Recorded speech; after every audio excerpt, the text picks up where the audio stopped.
Hello and welcome back. तर मी आज step by step माझी किचन क्लिनिंग तुम्हाला दाखवणार आहे। तर व्हिडिओ जराही स्किप न करता कंटिन्यू करा। तर मी गरम पाण्यामध्ये पूर्ण किचन टॉवेल जे आहे ते भिजत टाकले आहे। पाणी थोडं उकळतं आहे, त्याच्यामुळे मी वायपरच्या मागच्या साईडनी ते त्याच्यामध्ये गरम पाण्यामध्ये डीप करत आहे। तेच उकळतं पाणी मी घेऊन पूर्ण जे शेगडीवरचे माझे स्टँड आहे, शेगडीवरचे बर्नर आहे, ते मी या गरम पाण्यात टाकून देत आहे। कारण मला step by step kitchen cleaning करायची आहे। तर आपली पहिली स्टेप झालेली आहे किचन टॉवेल भिजवायची। तर आता ही आपण दुसरी स्टेप बघत आहोत। तर मी गरम पाण्यामध्ये थोडा डिटर्जंट टाकला आहे, जो काही निरमा आपण वापरतो आपल्या डेली यूजमध्ये तो, आणि थोडं विनेगर आणि थोडं मी बेकिंग सोडा इथे टाकला आहे। आणि हे छान डीप करून याच्यामध्ये ठेवले आहे, जेणेकरून ते छान भिजतील। तोपर्यंत आपण इथे गॅसची शेगडी क्लिनिंग करून घेऊया। कारण गॅसची शेगडी आपण रोज पुसतोच, पण जे बर्नर वगैरे आहे, जे स्टँड वगैरे आहे शेगडीचे, ते काय आपण पुसत नाही। तर हे जे गॅसचे शेगडीचे जे बटन वगैरे आहे, तिथे थोडंसं चिकटपणा असतो, तर ते थोडं ब्रशने आपण रब करून घेऊया। पटकन होते, काही जास्त वेळ लागत नाही।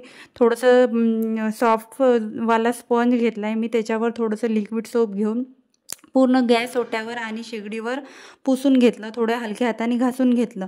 थोडा हलका स्क्रबर किंवा सॉफ्ट स्पंजच घ्यायचा, टाईल वगैरे किंवा गॅस शेगडी घासायची असली तर, कारण त्याच्यामुळे आपल्या गॅस शेगडीवर कोणत्याच प्रकारचे स्क्रॅचेस पडत नाही। तर मग ते गॅस शेगडी मी मागून पुढून दोन्ही साईडनी पुसून घेतली। कारण थोडासा पण ओलावा धरून जर राहिला किंवा डिटर्जंटचं थोडंसं पण कुठे लागलं असलं तर त्याच्यामुळे आपल्या शेगडीला गंज चढू शकते, त्याच्यामुळे पुसून घ्यायचा आधी। तर तोच कपडा मी परत क्लीन करून घेतला आणि त्याच कपड्याने पूर्ण मागची टाईल्स मी पुसून घेतली। आणि ही आपली तिसरी स्टेप इथे आपली पूर्ण झाली। नंतर मग मी काय केलं, जी शेगडी मी पुसली होती ओल्या कापडाने, जे पाणी लावलं होतं लिक्विड सोपचं, ते पाणी तर आपलं पुसून घेतलं होतं, पण थोडा ओला होता, तो कोरड्या कपड्याने पुसून घेतला। तर चौथ्या स्टेपमध्ये मी काय केलं, माझं भांड्याचं टोपलं आहे, मंथली क्लिनिंगमध्ये मी माझ्या भांड्याचं टोपलं आहे ते मी घासत असते। हे प्लास्टिकचं आहे आणि आमच्या पाण्यामध्ये क्षार नाही आहे, नळाचं पाणी येते इथे, तर क्षार वगैरे काही आहे नाही, जास्त खराब होत नाही। तरी पण मी मंथली एकदा क्लिनिंग करून घेत असते, कारण खालच्या साईडला याला कुठच्याच प्रकारचा स्टँड नसल्यामुळे खाली चिकट होत जाते आणि थोडा शेवाळ असल्यासारखं ते होते, कारण खालच्या साईडनी सगळं पाणी जमा होऊन ओलावा धरल्यामुळे ते खराब होते। तर मी भांड्याचं टोपलं इथे क्लीन झालं तर लगेच मी काय घेतलं, माझं वायपर जे आहे, वायपर पण एकदा घासून घेतलं, कारण वायपरचं आपल्याला क्लिनिंगसाठी काम पडते, तर ते पण एकदा घासून घेतलं। वायपर आणि कुकरची जी रिंग आहे ते पण एकदा सॉफ्ट स्क्रबरनी क्लीन करून घेतली। ते झाल्यावर मी लगेच काय केलं, मी बेसिंगचा जो एरिया आहे तो क्लीन करून घेतला। आणि बेसिंग हे भैया पावडर मिळते आमच्याकडे, किंवा तुम्ही पितांबरी पण यूज करू शकता।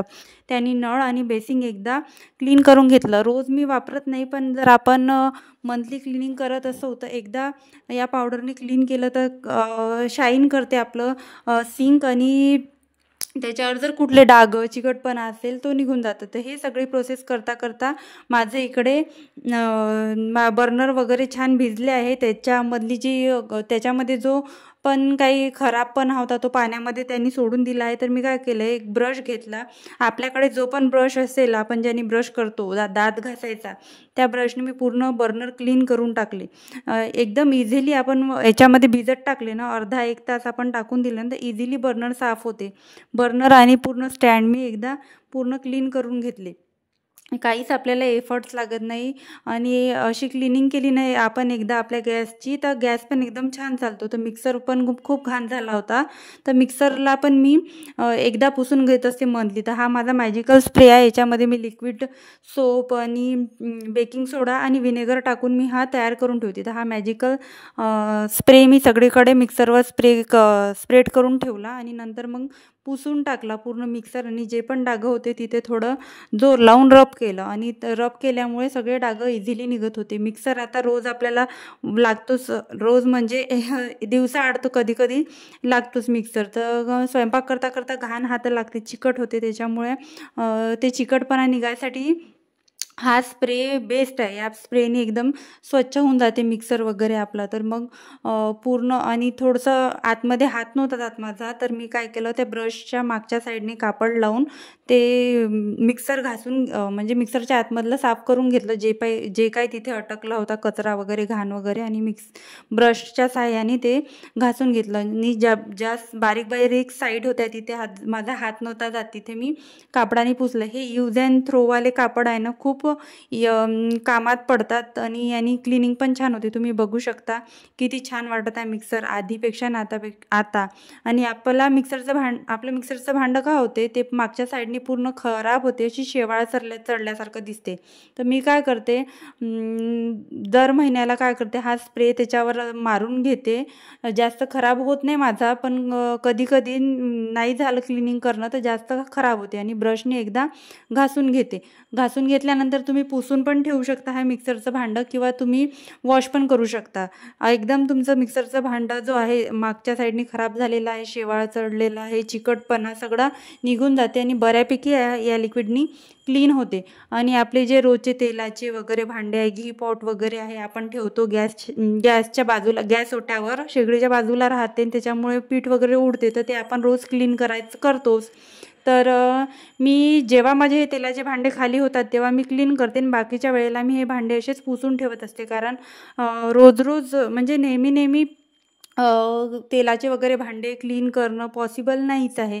तर मग एकदा जर आपण पुसून वगैरे ठेवलं ना, तर आपल्याला एवढं काही असं वाटत नाही की किचनमध्ये की खूप घाण आहे आणि खूप आपल्या केटली वगैरे खराब झाल्या आहे. तर मी या प्रकारे पुसून घेत असते. तेलाची केटल, घी पॉट, आणि तिथे थोडं छोटंसं म्हणजे मी डेकोरेटिव्ह पीस ठेवलं होतं, ते मी पुसून घेतलं. आता हा माझा मसाला डबा आहे, हा पण मी वरून पुसून घेणार आहे. वरून जर आपण पुसत राहिलो ना वरचेवर, तर आपल्याला महिन्यातून एकदा हा डबा घासावा लागतो, खराब होत नाही. आणि आपण जर टिश्यू पेपर ठेवले, मला तर ते काही यूज वाटत नाही टिश्यू पेपर ठेवून, ते तरी फेकावंच लागते. आणि तो डबा म्हणजे आपण असा पण साफ करू शकतो, टिश्यू पेपरची काही गरज नाही. जर आपण असा नेहमी साफ करत राहिलो ना, तर आपला टिश्यू पेपरची गरज पडत नाही. एकदा आपण हा यूज अँड थ्रोवाल्या कापडाने पुसून टाकायचे, असे कापडाचे तुकडे ठेवायचे. लायटर वगैरे जे काही आपण रोज यूज करतो ते जर आपण पुसत गेलो ना, तर आपल्याला टिश्यू वगैरे टाकून ठेवायची काही गरज पडत नाही आणि घासायची पण गरज पडत नाही. एकदा मंथमध्ये एकदा जरी आपण घासला तरी होऊन जाते.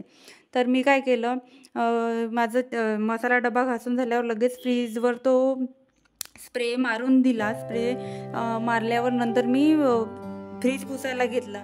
माझ्या फ्रीजवर एवढे डाग लागले असते, एवढे तेलकट आणि पिठाचे वगैरे सगळ्या प्रकारचे, आणि हृदया पण एवढे डाग पाडून ठेवत असते. तर मला हा स्प्रे पाहिजेच असतो. आणि ह्या फ्रीजला ना हँडल नाही आहे. हँडल नसल्यामुळे तो आतमधल्या भाग आहे ना ओढावा लागतो, तो जास्त खराब होतो. जास्त बोटं लावून ओढावं लागतो त्याला, तर जास्त खराब होतं. आणि खाली काय करते, हृदया पण हातामध्ये जे काही असेल ते तिथे हाताचे ठसे त्या फ्रीजवर उमटवते आणि ती पण घाण करून ठेवते फ्रीज. तर मग मी काय करते, ते फ्रीजवर पण तो स्प्रे मारून जिथे जिथे तेलकट वगैरे मला डाग दिसले, खराब डाग दिसले, तर मी पुसून घेत असते. फ्रीजवरचं शोपीस पण मी पुसून घेतलं. नंतर काय केलं, तो स्प्रे एकदा मारून घेतला, मी स्प्रेड करून घेतला. आणि बटन वगैरे होते त्याच्यावर जे धूळ होती आणि काही खरकटे किचनमधल्या बटन आहे, तर खरकटे हात कधी कधी लागते, आपल्याला सुरू करावं लागतं मिक्सर वगैरे त्याच बोटांनी, तर बटन वगैरे आपल्या खराब होते, तर ते पण पुसून घेतले. आणि लाईट्स तर पुसणं आवश्यकच आहे किचनमधले, कारण आपल्याला चांगला प्रकाश पाहिजे आहे, तर आपण एकदा तरी लाईट्स पुसायला पाहिजे. नाही तर जे पण इलेक्ट्रिक अप्लायन्सेस आहे ते खराब होतात. म्हणून मिक्सर, लाईट वगैरे, ओव्हन वगैरे, तुमच्याकडे जे काही सामान इलेक्ट्रिक अप्लायन्सेस आहे किचनमध्ये, ते तुम्ही वेळच्या वेळ क्लीन केलेच पाहिजे.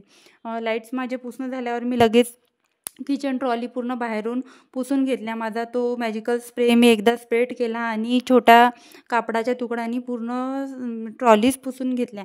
मैत्रिणींनो, तुम्हाला माझे व्हिडिओ कसे वाटतात? तुम्हाला जर माझे व्हिडिओ आवडत असेल तर व्हिडिओला एक लाईक आणि चॅनलला सबस्क्राईब करत चला. तुमच्या एक लाईकमुळे मला असे नवनवीन व्हिडिओ बनवायला खूप प्रोत्साहन मिळते. तर मग मी इथे काय केलं, पूर्ण जे आहे माझे किचन ट्रॉल्या त्या मी पुसून घेतल्या. ह्या लिक्विड स्प्रेनी काय होते, तेलकट वगैरेपणा पूर्ण निघून जाते आणि याच्यामध्ये व्हिनेगर, बेकिंग सोडा आणि लिक्विड सोप असल्यामुळे हे हार्मफुल पण नाही आहे. नंतर फक्त शेवटची स्टेप राहिली होती. हे जे सगळे स्क्रबर आहे किचनमध्ये आपण वापरतो ते गरम पाण्यात मी टाकून दिले आणि गरम पाण्यात टाकल्यानंतर त्यामध्ये लिक्विड सोप टाकलं आणि हे आपण असंच 10 मिनिट ठेवून द्यायचं आहे. 10 मिनिटं झाल्यावर आपल्याला हे या पाण्यातून काढून छान धुवून तुम्ही उन्हामध्ये पण वाळू शकता किंवा ऊन नसेल तर तुम्ही कुठे पण तुम्ही ठेवून देऊ शकता.